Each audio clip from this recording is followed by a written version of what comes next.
You've heard the saying, 40 is a new 30. Not when it comes to fertility. And a new study, new report shows a lot of women don't get it. They're delaying motherhood and expecting reproductive technology will just reverse the expiration date on their eggs. This report conducted at Yale School of Medicine, and this is what they say.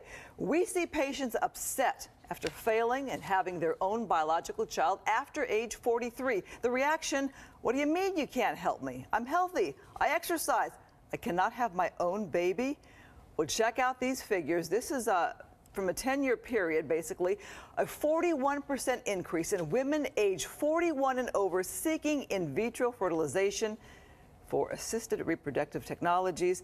I mean, that's huge. And the statement, no surprise to my next guest, fertility specialist, Dr. Mark Surrey of the Southern California Reproductive Center in Beverly Hills. You see this heartbreak all the time. We sure do. Every day.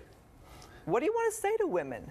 Well, you know, I think that what you're doing tonight is very helpful, first of all, to educate people, because the common issue being is that, you know, people in our society have been trained, if you will, to think that they can sort of reverse the aging process, which, you know, in a way you can by, you know, being healthy. Well, we think we're young. Sure. Hey, I'm young, why not? I can have a baby. And we see celebrities doing it.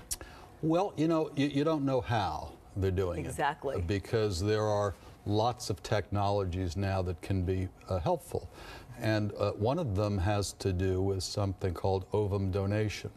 And this is where... the egg donor. Exactly. You get a younger woman. Right. Who has healthy eggs. Correct. Because the health of the pregnancy, the incidence of pregnancy, is directly related to the chronologic age of the egg that the woman is producing.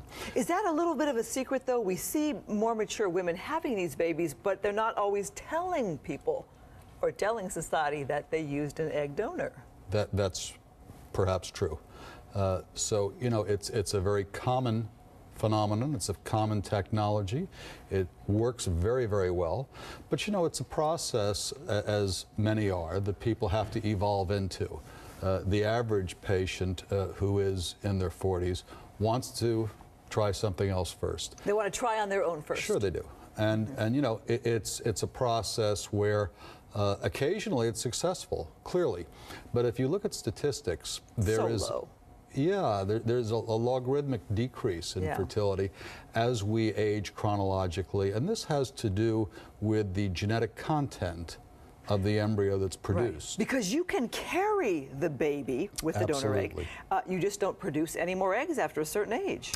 Well, you know, it's not necessarily that you don't produce any eggs. It's the genetic content of the embryo that the egg produces when it's fertilized that is significantly different when a person is 44 compared to when they were 24. Okay, let me ask you about this, because even the Yale report said women should really consider freezing their eggs.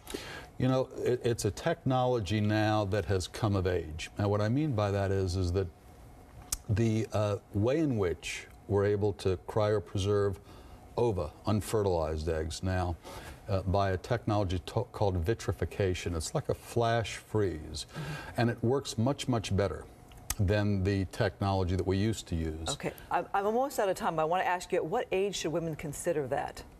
You know, really any time after 32, 33, and they should do it under 40.